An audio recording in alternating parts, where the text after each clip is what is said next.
Bom, beleza. Então, nessa primeira aula, a gente vai fazer uma introdução dos conversores multiníveis, apresentar as características, aí, como a definição, histórico, classificação das topologias, classificação das estratégias de modulação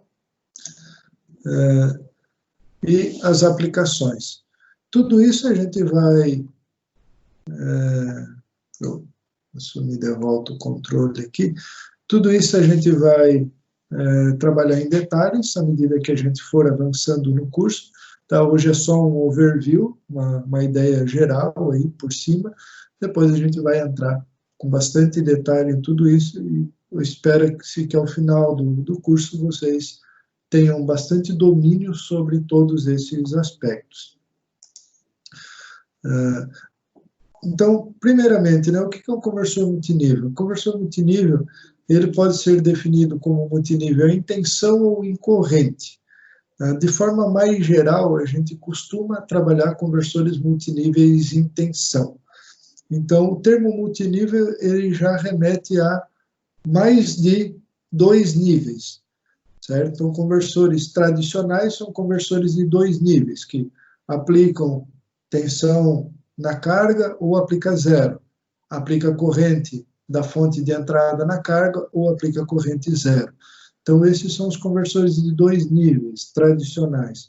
Quando você vai para 3 níveis em diante, já se chama multiníveis.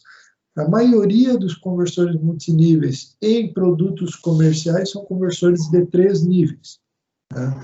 Mas aqui a gente vai abordar de forma geral, a gente vai falar múltiplos níveis, sendo níveis até N níveis. Claro que para cada conversor a gente vai contextualizar até onde esse conversor se torna prático e viável. Okay?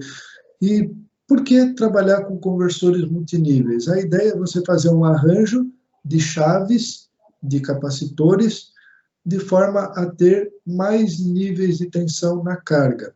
Então, na figura temos aqui, nessa figura A, eu não sei se vocês veem o meu mouse, ou não sei se eu consigo apontar aqui para vocês alguma coisa dessa forma que está o compartilhamento. Não estou vendo. Deixa eu verificar se eu tenho alguma ferramenta que permita. A princípio, parece que desta forma eu não tenho uma ferramenta de apontamento. Mas, bom, na figura mais à esquerda, a gente vê ali um capacitor e uma chave ligada à saída A. Essa chave pode estar para baixo, conectada no nível 0, então eu tenho que a tensão VA é igual a 0, ou ela pode estar para cima, de modo que a tensão VA é igual à tensão do capacitor VC. Então, isso aqui é um conversor de 2 níveis, porque eu só tenho 2 posições. É claro que é um conversor mais simples, então a chave só tem 2 posições. Esse desenho é de uma chave ideal. Na prática, essa chave aqui é feita por 2 semicondutores, é feita através de um braço, meia ponte, tá? Então, a gente não tem uma chave conforme essa ideal, né, bidirecional em tensão, bidirecional em corrente, isso ainda não existe. Então, a gente trabalha aqui com um braço de semicondutores, 2 semicondutores.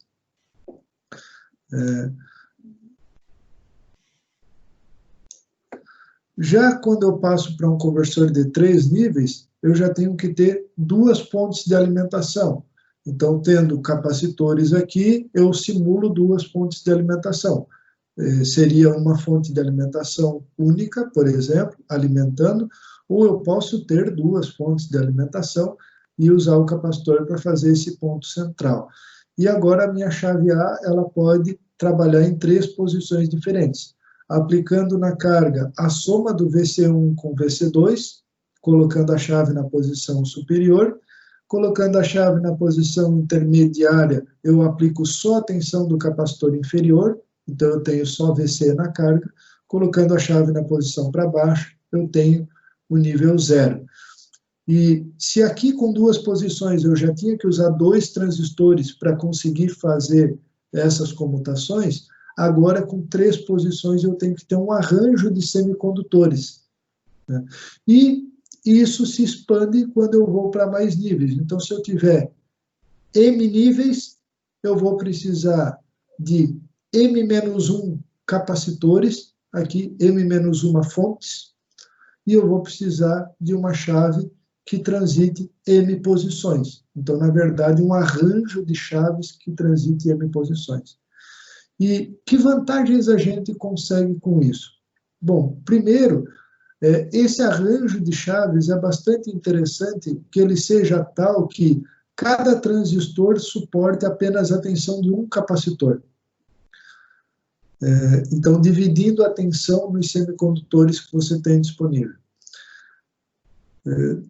Além disso, você tendo um número de níveis aqui mais elevado na carga, você aumenta a qualidade da tensão de saída. Tá?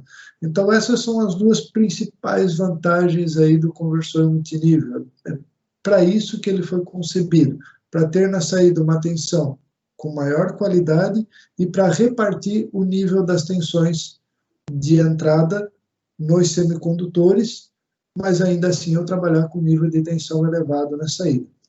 Conforme eu comentei durante a fala anterior, que a gente estava falando do plano de ensino, a gente hoje não tem semicondutor confiável acima de 6,5 kV, transistor que você comanda a entrada em condução e o bloqueio. Tá? Desta forma, para trabalhar com 7, 8, 11 kV de saída, na casa que a gente chama de média tensão, eu preciso de arranjo de semicondutores. É possível colocar semicondutores em série? Sim, é possível colocar semicondutores em série. Tá? Muitos fabricantes fazem conversores de 2 níveis para um nível de tensão superior a 6,5 kV. E você coloca semicondutores em série para operar com 2 níveis. Mas isso gera uma complicação bastante elevada, porque você tem que garantir que esses semicondutores em série abram todos juntos e fechem todos juntos. Porque basta um não abrir para dar problema no circuito. E se todos abrem menos um, esse um vai ter que suportar a tensão de todo mundo. Então,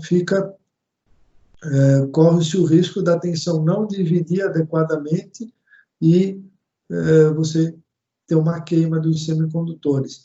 Lembrando, pessoal, que do ponto de vista estático, não é tão difícil você garantir que a tensão se divida equilibradamente entre os semicondutores.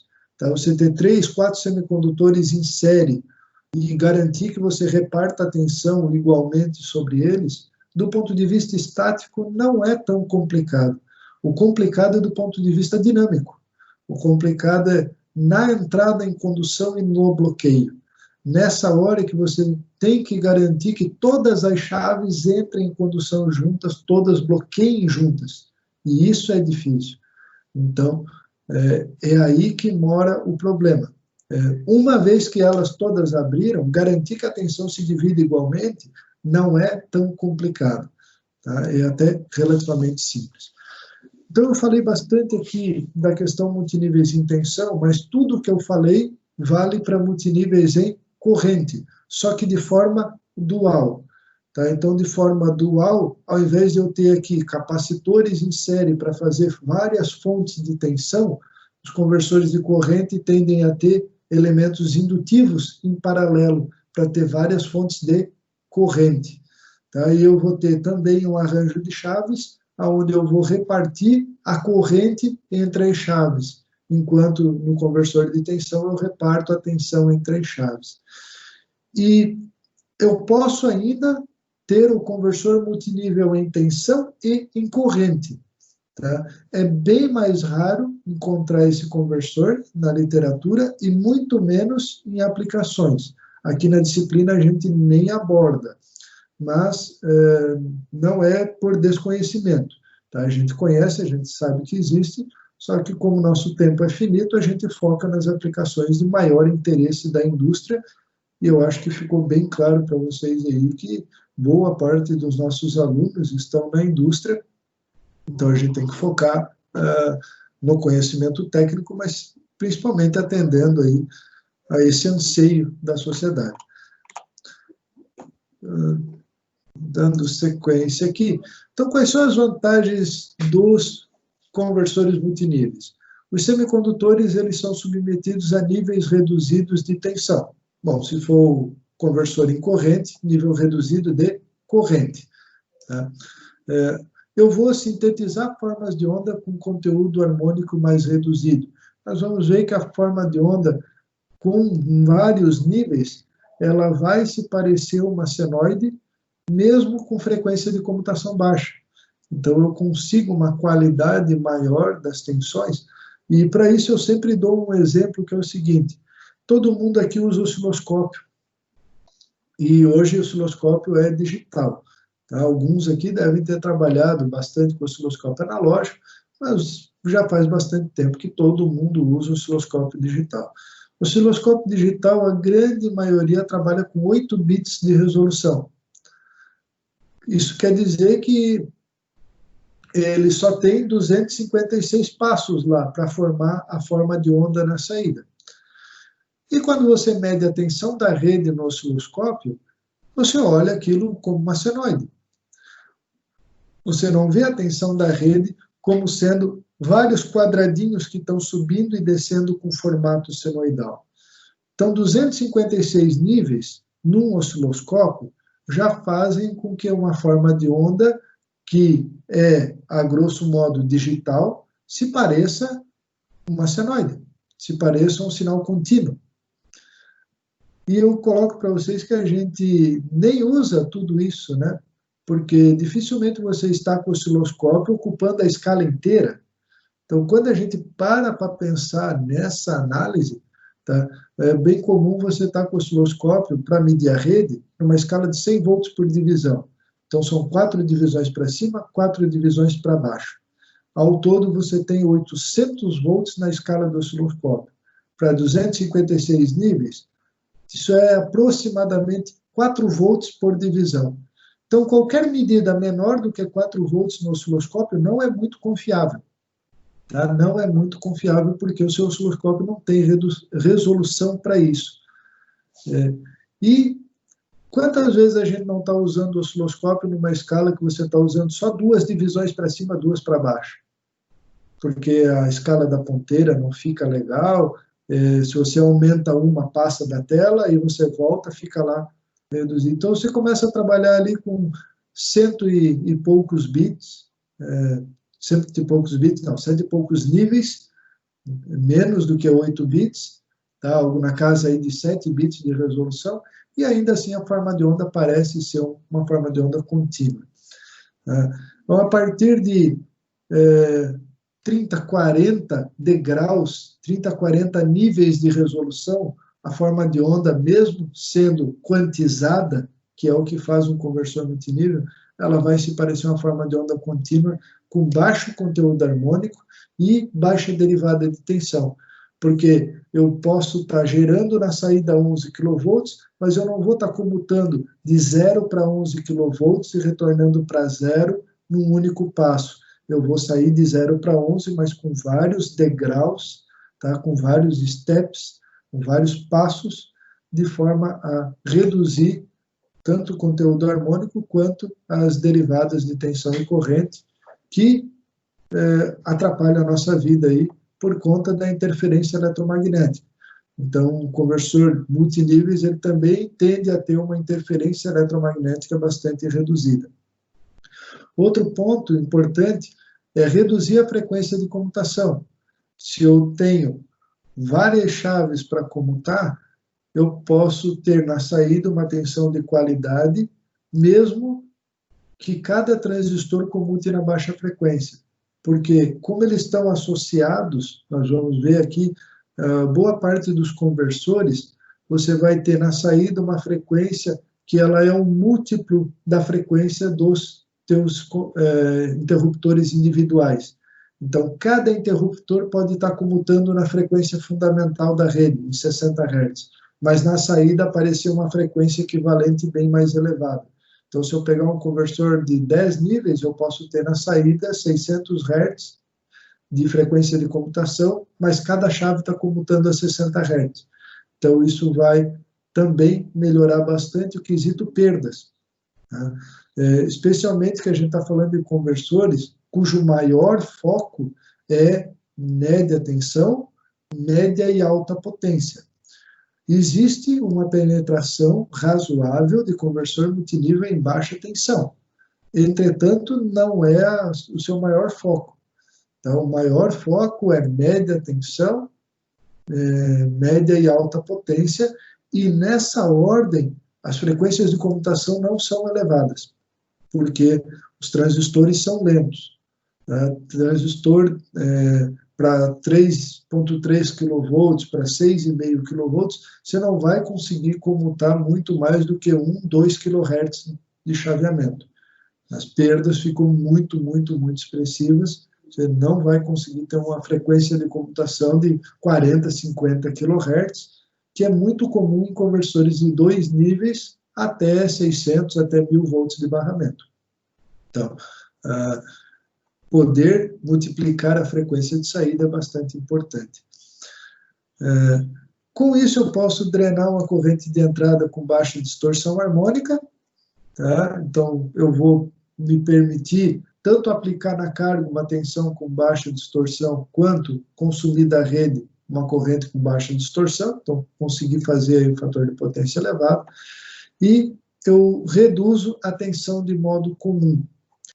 Tensão de modo comum é aquela tensão que aparece entre uma carga em estrela, o neutro dessa carga em estrela, e o terra do teu circuito, terra da rede, da tua fonte de alimentação, o neutro da tua fonte de alimentação. A tensão entre esses dois terminais, a gente chama de tensão de modo comum. Eu posso depois abrir uma outra apresentação que a gente mostra um pouquinho melhor essa tensão, o que ela é e como que ela é definida, mas é uma tensão que ela gera muito problema em determinados ambientes e determinadas aplicações. No quesito conversores multiníveis, ela é bastante relevante. Por quê? Quando a gente fala de baixa tensão de motores, a gente está falando abaixo de 690 volts de tensão de linha, isso é a baixa tensão para motores. Para você lidar com a tensão de modo comum, você pode trabalhar com uma isolação um pouco melhor no fio, uma isolação um pouco melhor do teu estator, e isso vai elevar a impedância e, consequentemente, reduzir a corrente de modo comum, que é dependente da tensão de modo comum e da impedância de modo comum. Então, se eu melhorar a isolação, eu aumento a impedância, se eu aumento a impedância, eu reduzo a corrente, reduzindo a corrente, reduzo os efeitos da tensão de modo comum. Que efeitos são esses?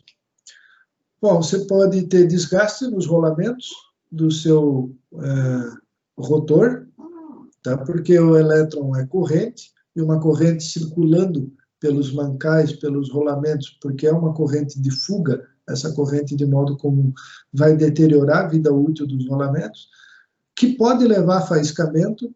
Então, em ambientes explosivos, isso realmente é muito perigoso, tá? Porque se você tiver faiscamento num ambiente explosivo, o resultado é bem óbvio, né? Você já tem bastante ideia do que tende a acontecer. Tivemos um exemplo lastimável do que acontece com explosão em ambiente inadequado. Uma semana, né? Foi a explosão lá em Beirute, se eu não me engano, foi início da semana passada. Um episódio aí realmente lamentável e que pode ocorrer em qualquer ambiente que você tem gases com capacidade explosiva e um faiscamento. Tá? Como eu comentei, em baixa tensão isso é relativamente fácil de resolver, mas na média e na alta tensão não. Porque na média tensão, quando a gente está falando aí de 3 kV, 5, 6, 11 kV, não é tão simples assim eu aumentar a impedância. não é só eu melhorar um pouquinho a qualidade do meu verniz, que eu vou aumentar a impedância, eu vou reduzir a corrente. Não, eu já estou num nível tal que não basta melhorar a qualidade do verniz do fio, eu tenho que começar a distanciar bobinas umas das outras. E aí, distanciar, ele gera um problema bastante grande, porque a carcaça do motor, ela tem uma dada dimensão. Se eu começar a querer distanciar as bobinas, eu vou ter que botar menos fio naquela mesma carcaça. E isso vai reduzir a potência. E reduzindo a potência, eu aumento o meu custo. O meu custo reais por quilo do motor, reais por watt do motor, vai começar a ficar pior. E certamente eu vou perder mercado, porque se o meu concorrente conseguir com aquela carcaça entregar um motor 30% mais potência, ele vende e eu não, certo? Então começa a ter uma dificuldade aí. E essa dificuldade, ela acaba sendo, de certa forma, um ponto de estresse entre as equipes que projetam motor e as equipes que projetam acionamento. O ideal seria um acionamento que não gerasse tensão de modo comum, mas isso nós vamos ver que não é tão simples de conseguir. Do ponto de vista de quem fabrica o motor, isso era o ideal. Do ponto de vista de quem fabrica o acionamento é bem complexo, né? A grosso modo, o cara diz assim, pô, mas tu está fazendo aí é ferro e fio. Tu não consegue fazer um negócio de ferro e fio que aguenta um pouquinho de tensão? Tudo bem, não é um pouquinho de tensão, mas o cara que está projetando o acionamento, ele joga a bola para o outro lado, né? Pô, tem que fazer um motorzinho melhor aí, né? E o cara que faz o motor, ele fala, pô, tu tem que fazer um acionamentozinho melhor. E o fato é que a dupla tem que conseguir, a dupla, modo de dizer, né, a dupla de equipes, tem que conseguir chegar num meio termo de que os dois departamentos consigam interagir, os dois departamentos consigam ter lucro, porque se você resolve todos os problemas com o acionamento vai ficar muito caro. O motor fica barato, mas o acionamento fica muito caro. Se você joga todos os problemas para o motor, o acionamento fica barato, o motor fica caro. Então, os dois têm que ser competitivos, porque senão a tendência é o cara querer comprar o motor de um fabricante com o acionamento do outro, né? E aí é claro que nenhuma empresa quer isso, né? A WEG quer vender motor e acionamento WEG, a Siemens quer vender motor e acionamento Siemens, o cara não quer vender acionamento ABB e o motor da WEG, tá? Então isso, as coisas têm que conseguir chegar num ponto comum, e a tensão de modo comum em conversores de média tensão, ela é bastante importante. Na baixa tensão, isso consegue ser resolvido de forma mais fácil, como eu comentei. Um verniz de qualidade um pouquinho melhor, uma construção um pouquinho melhor do motor, beleza, o motor aceita aquela tensão chaveada e as coisas funcionam. Quando eu aumento muito a tensão, a coisa não é tão simples assim, requer soluções um pouquinho mais aprimoradas. Então, uma vantagem do conversor multinível é essa, é reduzir a tensão de modo comum. Desvantagem.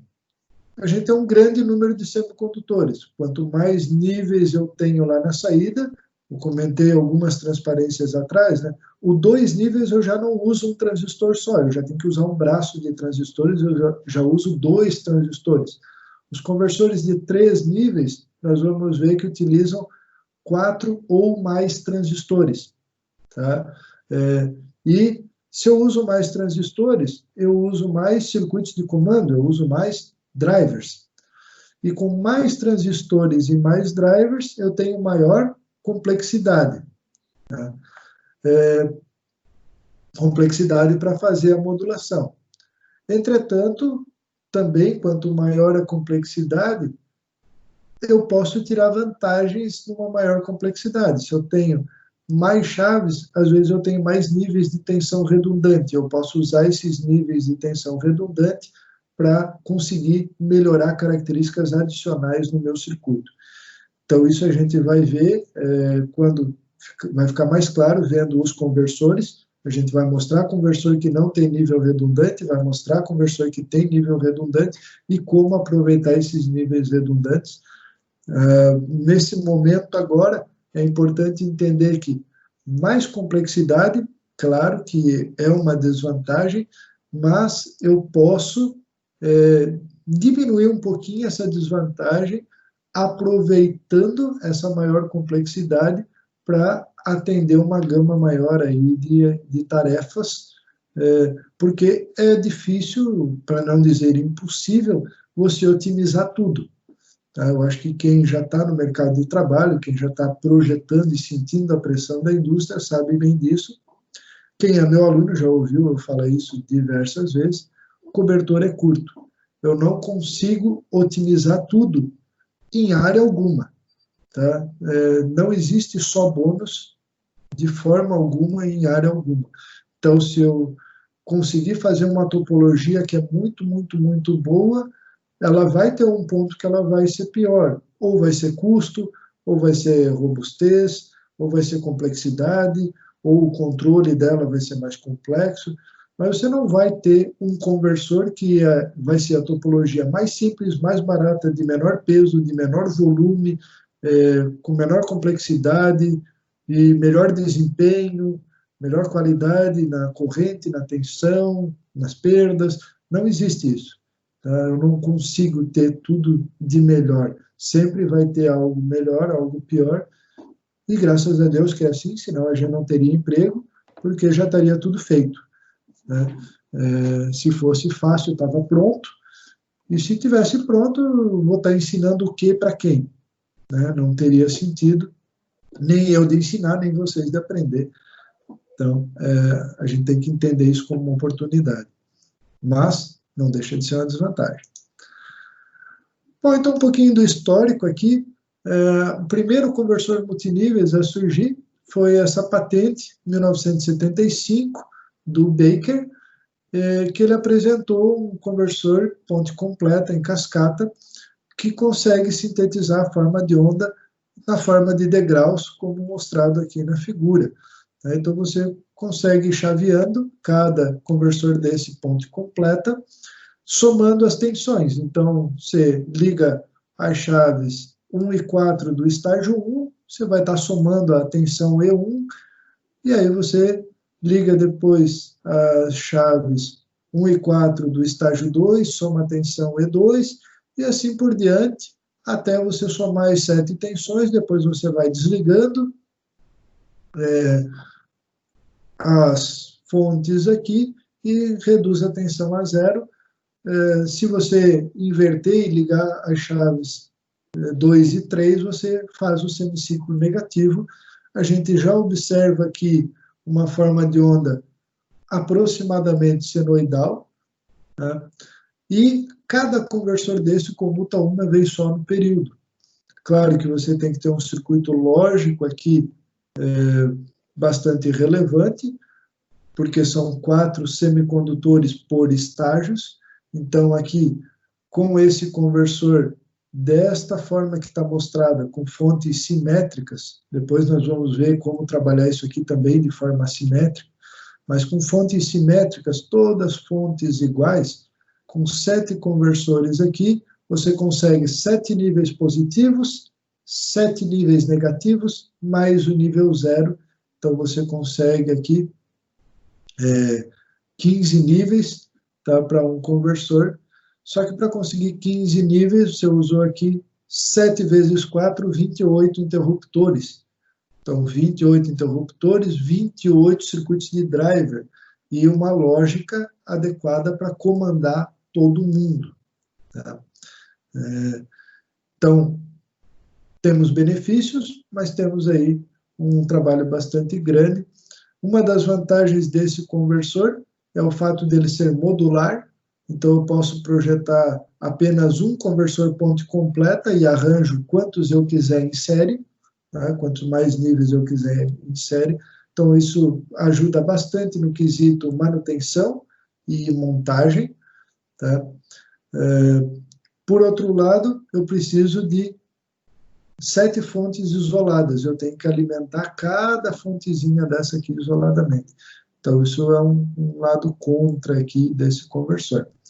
Mas as tensões estão grampeadas e é tudo baseado num conversor simples, que é um conversor ponte completa, que é um conversor bem dominado. Imagino que todos vocês devem ter visto o conversor ponte completa na graduação, especificamente aqui da UDESC, professor da disciplina de eletrônica de potência apresenta esse conversor tanto como CCCC como CCCA. Tá?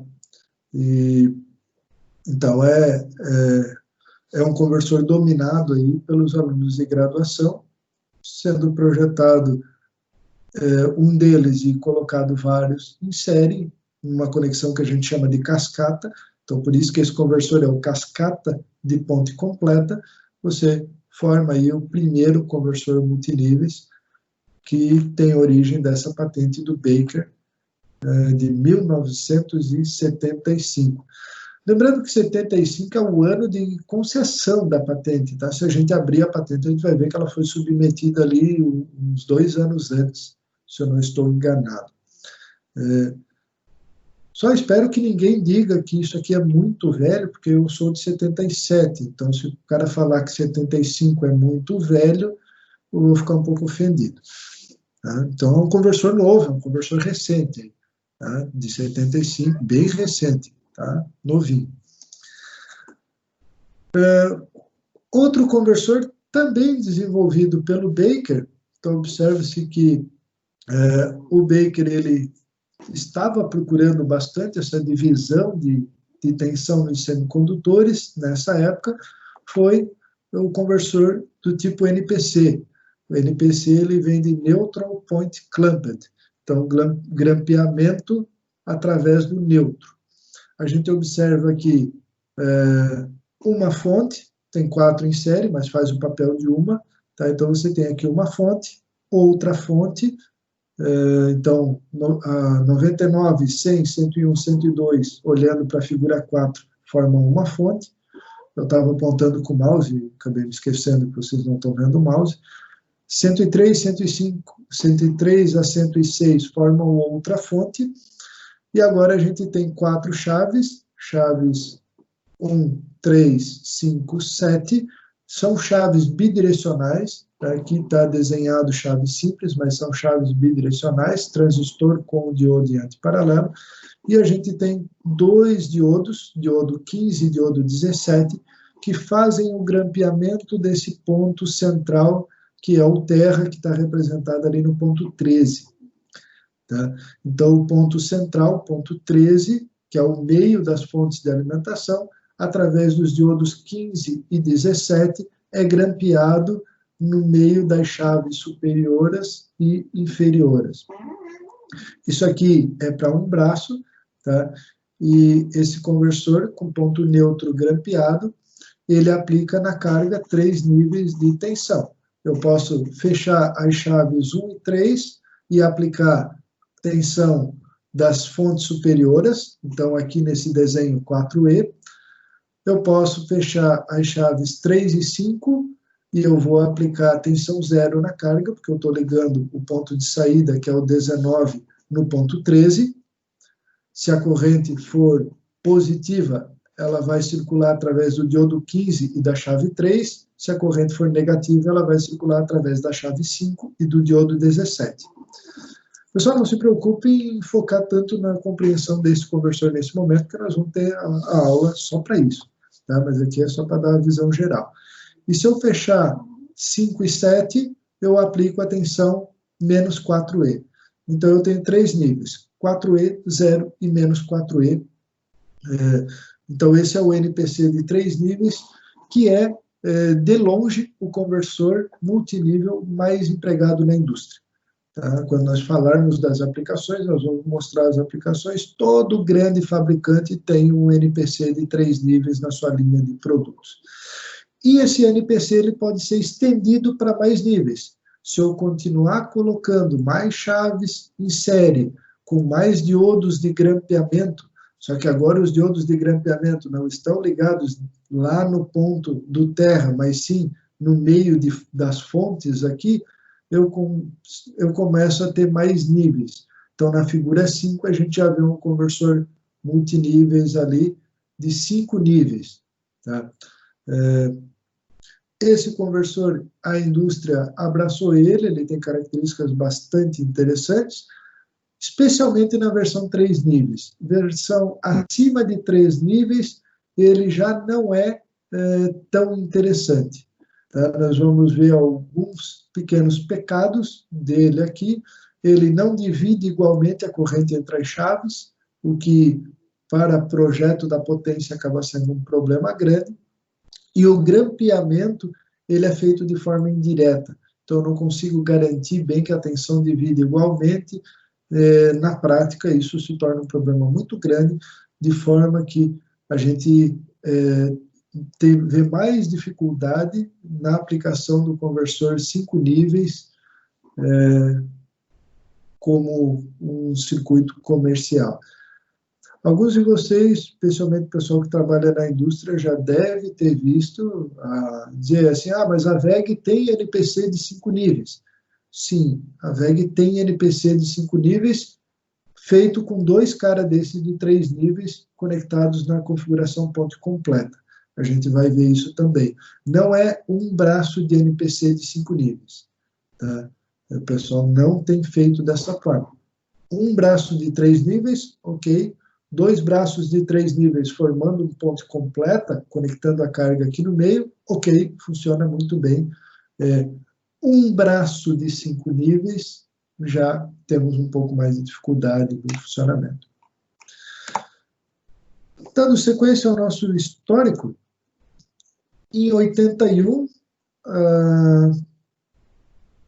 o próprio Baker publicou mais uma patente generalizando esse conceito do conversor NPC para N níveis e para M fases. Então, podendo dizer que é um conversor polifásico para diversos níveis.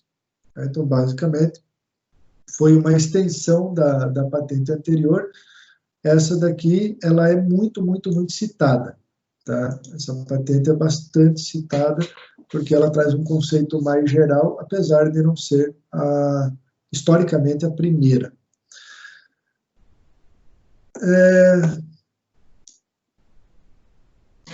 Em 81, também, nós temos aqui um artigo do Nabai e do Akagi, que se tornou muito famoso. Eu lembro até que quando eu comecei a estudar os conversores multiníveis, ali por 2008, 2009, muita gente citava esse artigo do Nabai e Akagi como sendo o pai do conversor NPC. Eu vi alguns artigos que diziam que o conversor NPC tinha sido feito pelo Nabai e pelo Akagi, porque eles apresentaram um congresso, enquanto o Baker depositou patente. Hoje, existe uma ferramenta de busca, existem várias, mas eu vou citar aqui a mais popular, mais famosa, que é o Google. Tá? Mas quem tem aí os seus 35, 40 anos, cresceu fazendo pesquisa sem Google, cresceu usando a Barça, usando enciclopédia, tendo que ir na biblioteca folhear livros. Né? E era raro você fazer pesquisa em patentes. Você não tinha patentes disponíveis para ficar pesquisando. Então, eu não condeno quem fez esse equívoco, né? Mas, felizmente, hoje, muita gente já corrigiu esse erro histórico de dizer que foi o Nabai e o Akagi que inventaram o NPC. Não, eles foram os primeiros a publicar o NPC em congresso. E anais de congresso se popularizam muito mais do que patentes. Então, por muito tempo, esse artigo foi citado como sendo o pai do NPC, embora não fosse. Tá? Mas ele apresentou um inversor com ponto neutro grampeado, com o nome de NPC. Aí sim, eu acho que tem o crédito, tá? O nome NPC, ele veio desse artigo, e ele consegue fazer síntese de formas de onda com menor conteúdo harmônico, é o conversor patenteado lá pelo Baker, naquela patente de 1980, que a gente citou ainda há pouco.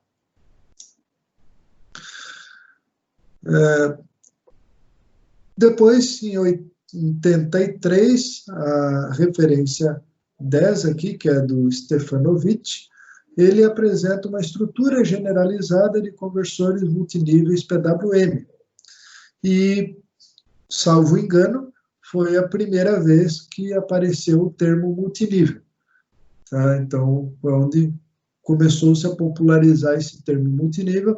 Essa estrutura generalizada, feita com tiristores, e você tinha que usar a comutação forçada dos tiristores para fazer o bloqueio. Então, aqui você tem uma amostra de uma célula, né? E ele propôs aqui diversas células em cascata, fazendo aí um conversor multinível. Então, a gente vê um pouquinho aí da história.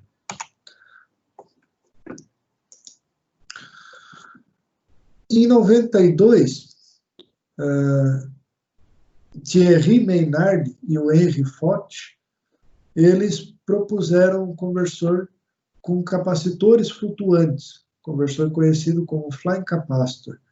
Esse conversor, ele pode ser CCCA ou CCCC, e no lugar de ter diodos para fazer o grampeamento da tensão, ele usa capacitores que não estão conectados na fonte de entrada. Daí vem o termo flying capacitor, porque o capacitor está flutuando aqui. É uma estrutura bastante interessante para aplicações em alta tensão. Você tem um pouco de dificuldade de aplicar ela com transferência de potência ativa, tá? Mas, para trabalhar com reativos, é uma estrutura que funciona muito bem. Então, na parte de filtros ativos, ela tem uma empregabilidade interessante. Ela tem um pequeno pecado, que é uma base de capacitores. Capacitor é um elemento um tanto quanto caro, pesado, volumoso, e que apresenta uma robustez limitada, tá?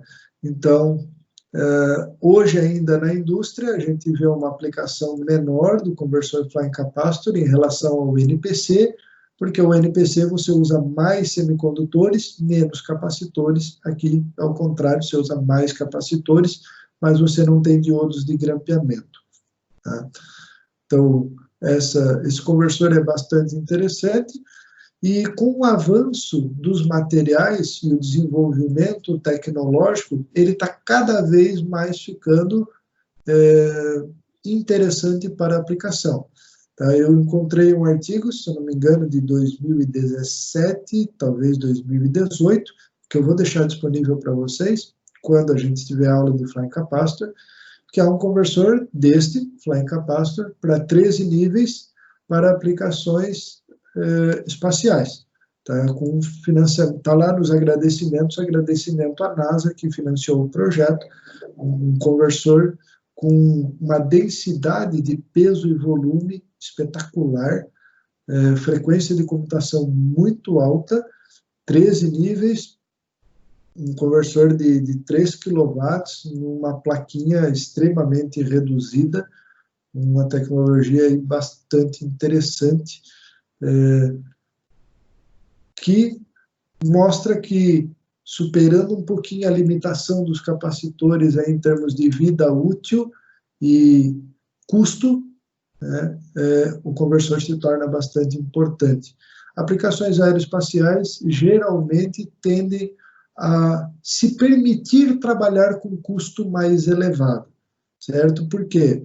Porque, poxa, você vai mandar uma missão com um robô daqui para Marte, vai passar 8 anos viajando o robô, para daí você ligar o robô e ver ele funcionar.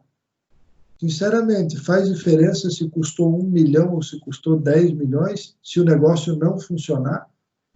Adianta você reduzir o custo de 10 milhões para 1 milhão, para você ficar 8 anos esperando ligar o robô e o robô não ligar? Não tem sentido algum. Tá? Então, algumas aplicações, custo é muito importante, mas nem todas. Então, tem aplicações que o custo não se torna tão relevante e te permite trabalhar com o suprassumo da tecnologia, aonde esse conversor encontra aplicabilidade. A Siemens tem filtros ativos com conversor fine capacitor, a NASA tem usado conversor fine capacitor, e em termos de pesquisa, tem muita pesquisa com conversor fine capacitor, como a gente vai ver. Bom, a partir da metade da década de 90, explodiu o número de conversores e de aplicações de média e alta tensão com conversores multiníveis. O número de topologias cresceu bastante, o número de pesquisadores atuando para desenvolver modulação, desenvolver controle, desenvolver os conversores em si, ele se tornou bastante expressivo, e o termo multinível, se vocês observarem, fazer uma pesquisa lá no I3E Explorer, vocês vão ver que o número de publicações com o termo multinível cresceu exponencialmente, daí do final da década de 90 até hoje. A gente segue com muita coisa da parte de multiníveis sendo lançada, sendo pesquisada. Em termos das topologias, esse artigo do Franquelo, o Rodrigues, Franquelo e o Couro, ele tem o título The Age of Multilevel Converters Arrived. Então, ele fala que a era dos conversores multiníveis chegou.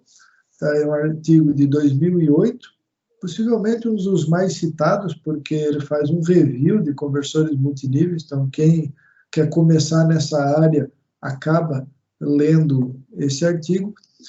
E ele faz alguma classificação aqui de conversores multiníveis. Tá? Então, ele separa, inicialmente, no primeiro quadradinho lá de cima, conversores de alta potência. Ele coloca que podem ter uma conversão direta ou uma conversão indireta. Conversão direta são os cicloconversores. Tá? Cicloconversores são conversores CA-CA feitos de forma direta, não serão abordados aqui nesse curso. Alguns cursos de eletrônica de potência de graduação abordam cicloconversores. A UDESC, inclusive, abordava isso até, se não me engano, perto de 2012, aí depois passou a ter uma disciplina só de eletrônica de potência, ao invés de duas, tivemos que cortar algumas matérias, a gente não vê mais cicloconversores, mas ainda são conversores relativamente bem utilizados. Na conversão indireta, então, é aquela que você usa um retificador para converter CA para CC, depois você usa um inversor para converter CC para CA. A gente pode repartir essa conversão indireta de duas formas: conversores em fonte de tensão, voltage sources, conversores em fonte de corrente, current sources. O nosso maior foco da disciplina vai ser nos conversores fonte de tensão, especialmente nos conversores multiníveis, que está a caixinha verde aqui demonstrada. E os conversores multiníveis, eles podem ser divididos em conversores com uma única fonte CC ou com múltiplas fontes CC isoladas. Com uma única fonte CC, então nós vimos o conversor NPC e o flying capacitor aqui no nosso histórico, representam uma única fonte CC, com múltiplas fontes CC, o cascata de ponte completa. E o cascata de ponte completa, eu posso ter fontes iguais, então ter uma operação simétrica, ou ter fontes não iguais e uma operação assimétrica, conseguindo ter mais níveis com o mesmo número de semicondutores. Só que, obviamente, se as fontes não são mais iguais, eu não tenho mais uma estrutura modular que eu posso tirar um módulo e substituir por outro de forma direta. Tá? Então, aqui é uma classificação relativamente simples aí dos conversores multiníveis, e a gente vai abordar toda essa família aqui e ver todas essas características ao longo do curso. Em termos de modulação, também dá para classificar bastante as modulações. Aqui no canto direito, nós temos 3 quadradinhos que informam se a base é vermelha, amarela ou verde. Base vermelha quer dizer que o conversor opera com alta frequência de comutação. Base amarela quer dizer que a estrutura tem frequência mista, ou seja, parte dela opera em alta frequência, parte dela opera em baixa frequência. E base verde é baixa frequência de comutação. Então, voltando agora para o módulo lá em cima, então nós temos as modulações para conversores multiníveis. Na esquerda, as modulações com base do tipo Space Vector. Para quem já fez a disciplina de controle de conversores, o pessoal já conhece, alguns devem até se arrepiar quando eu falo em modulação Space Vector, porque ela dá bastante trabalho, mas é uma modulação bastante importante para conversores multiníveis. E aí você tem a modulação Space Vector 2D ou 3D. Tá? A 2D é a mais tradicional, a 3D você já trabalha com conversores com maior número de pernas e a complexidade é um pouco mais elevada. E você tem também a modulação do tipo Space Vector focada no controle, o Space Vector Control, que aí aqui você modula os ângulos de disparo e utiliza os cálculos do Space Vector para determinar esses ângulos, sendo esta modulação uma modulação de baixa frequência. Nos algoritmos baseados em níveis de tensão, que é o lado direito agora do nosso segundo nível da figura, nós temos as modulações com múltiplas portadoras defasadas do ponto de vista de fase, então uma portadora com uma fase superior à outra, e elas vão gerar uma modulação de alta frequência, ou eu posso ter a Level Shift WM, que eu tenho múltiplas portadoras defasadas com níveis de tensão CC. Tá? Aqui está lá embaixo, os últimos quadradinhos lá, a modulação do tipo PD, Phase Disposition, a modulação do tipo POD, Opposite Phase Disposition, e a APOD, que é Alternate Opposition Disposition. Tá? Então, essas modulações são as modulações que a gente vai tratar na próxima aula, para vocês poderem começar a simular os conversores multiníveis. Fora isso, a gente ainda pode ter as modulações de baixa frequência, como a NLC, a Nearest Level Control, que é bastante semelhante a uma digitalização. Então, quem estudou o conversor analógico digital, a modulação NLC, é basicamente um conversor analógico digital. A gente tem a modulação SHE, que é a modulação por eliminação de harmônicas seletivas, e modulação híbrida, que eu vou ter uma parte em baixa frequência e uma parte em alta frequência. Modulação híbrida é empregada com os conversores híbridos.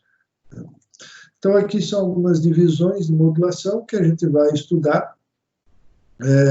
Basicamente, todas essas modulações, como eu falei, nós vamos ter uma primeira aula que nós vamos dar uma visão geral para vocês poderem simular os conversores, e depois de ver as topologias, a gente vai estudar um pouco mais a fundo as modulações para pegar as características delas lá no detalhe.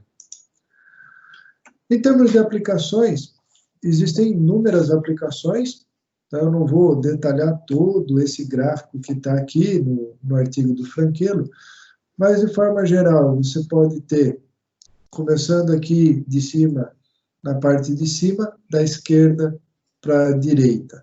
Tá? Então, aplicações lá em mineração, muito comum na parte de mineração utilizar máquinas de porte muito grande, motores de 4.000 CV.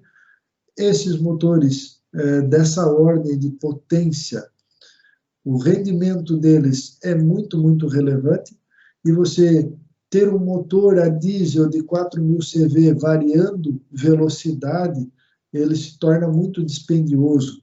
Então, o que se torna viável nesse tipo de aplicação? Você ter um motor a diesel que opera com uma velocidade fixa num ponto ótimo de trabalho.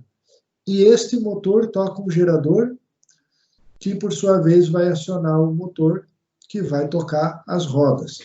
Tá? Então, aí você pode ter um motor por roda, um gerador que vai fornecer energia para um inversor que vai acionar os motores com velocidade variável. Você consegue ter um controle de torque bem melhor do que com motor a combustão. Tá? Motor a combustão, abaixo de uma determinada velocidade, ele nem funciona, ele não tem torque nem para se tocar sozinho. Se a gente tomar como exemplo os nossos veículos que a gente tem acesso, é um veículo a gasolina, baixou de 700, 800 RPM, ele morre. Ele não consegue nem funcionar sozinho, que dirá tocar uma carga. Aí você vai ter torque nominal, na maioria dos motores, acima de 2.000 RPM.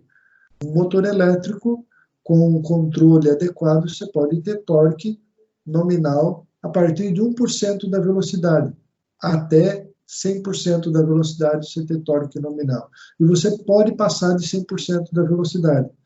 Tá? Então, existem aplicações aí de mineração que você utiliza motores de grande porte, com acionamentos de grande porte. Isso, inclusive, já está começando a se encaminhar para outras áreas,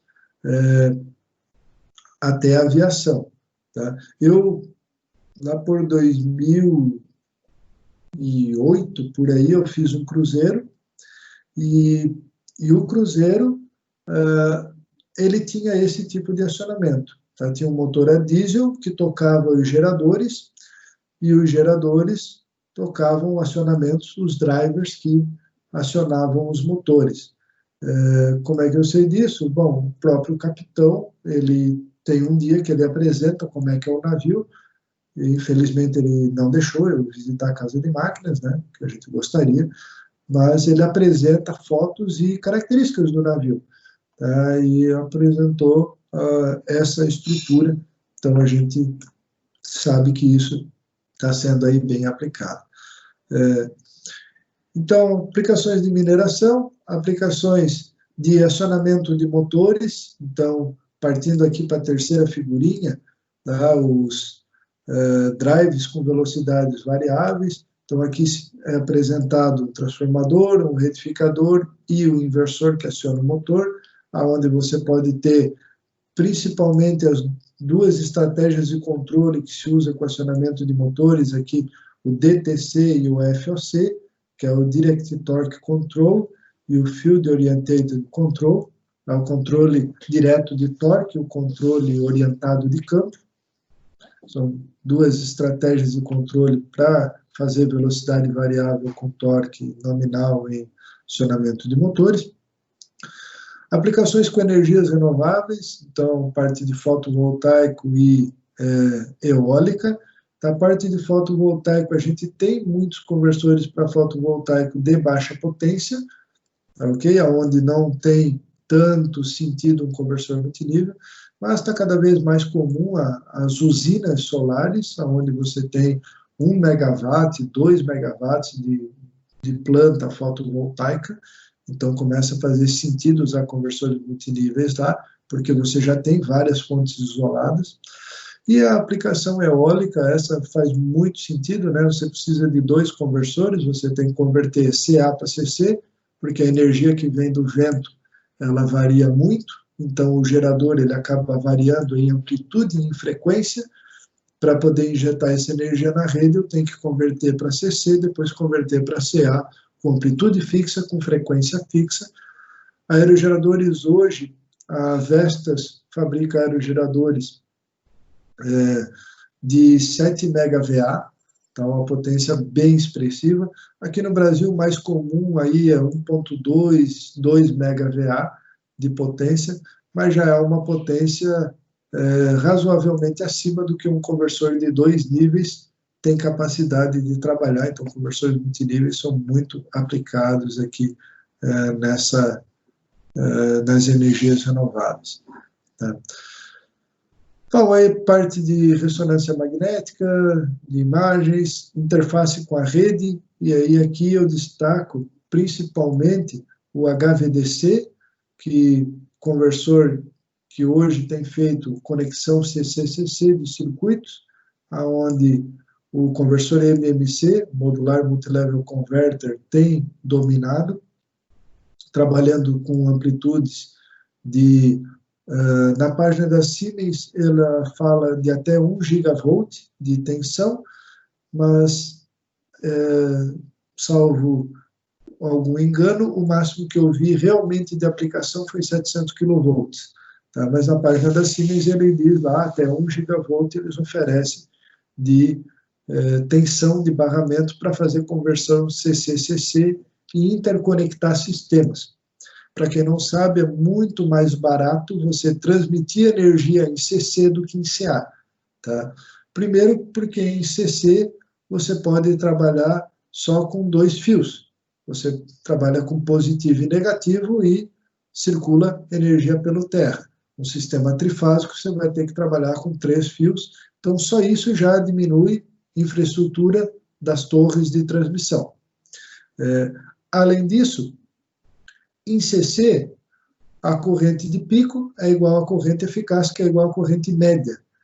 Então, você reduz a quantidade de reativo circulante.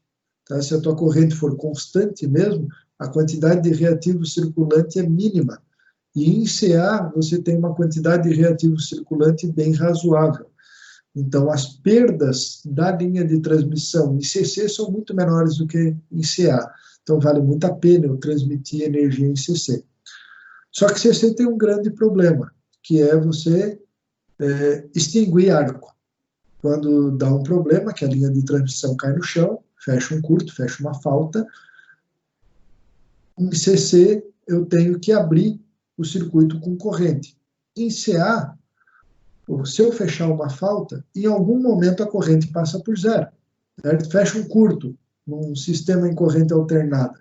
A amplitude de pico da corrente ela pode ir para a estratosfera, mas se a corrente é alternada, uma hora essa corrente passa por zero. E nessa hora que ela está passando por zero, é mais fácil de um sistema interromper a corrente do que em CC, que a corrente nunca passa por zero. Certo? Então, existem aí algumas particularidades. E também o fato de que CC, para eu trabalhar, subir e descer a amplitude, eu preciso de conversores. Em CA, eu uso transformador. Transformador não funciona em CC. Tá? Mas aí a gente tem a parte de Staticom, né, os conversores estáticos para suporte à rede, filtros ativos, sistemas flexíveis de transmissão de corrente alternada, os FECTs, que você tem um uso bastante grande aqui de conversores multiníveis. Além do laboratório, a gente tem alguns trabalhos nessa linha, usando conversores multiníveis nessas aplicações, aí com bastante publicação. E aqui temos produtos comerciais, tá? Toda essa linha aqui a gente tem fabricantes, especialmente a Siemens tem focado muito em HVDC, filtros ativos, e de Staticom tem bastante produto aí da Siemens no mercado. Bom, futuro. Eu lembro até hoje que uma das perguntas que me fizeram na minha defesa de doutorado foi a seguinte: poxa, daqui, sei lá, 5, 10, 50 anos, os caras inventam um transistor que suporta 200 kV, um transistor. Então, com 2 níveis, eu vou conseguir chavear 200 kV para cima, 200 kV para baixo. Ainda assim, precisa de conversor multinível? Ainda assim, vai valer a pena ter conversor multinível? Vai. Tá? Então, o futuro, ele vai ter aplicabilidade para conversor multinível, mesmo que a gente chegue num transistor de tensão bem mais alta, com corrente bem mais alta, porque não é só repartir tensão nos semicondutores. Esse é um dos benefícios, é um dos aspectos, hoje é muito importante, mas não é o único. Eu trabalho com derivadas menores, eu trabalho com forma de onda de melhor qualidade, e você tem uma flexibilidade em termos de estratégias de modulação, de controle, que vão estar sendo constantemente aprimoradas e vão te levar a novos patamares de desenvolvimento de produtos. Então, os conversores multiníveis, eles vão seguir sendo aplicados no futuro, mesmo que a gente tenha transistores que te permitam fazer conversores de 2 níveis com uma potência muito maior do que a que é feita hoje. Tá? Por isso que a gente vende o peixe aqui, de que essa matéria é bastante relevante e bastante interessante. Aqui temos as referências do que foi apresentado para vocês, tá? Todas as referências que eu citei estão aqui. Então, pessoal, essa era a ideia, né? O overview aí geral da disciplina.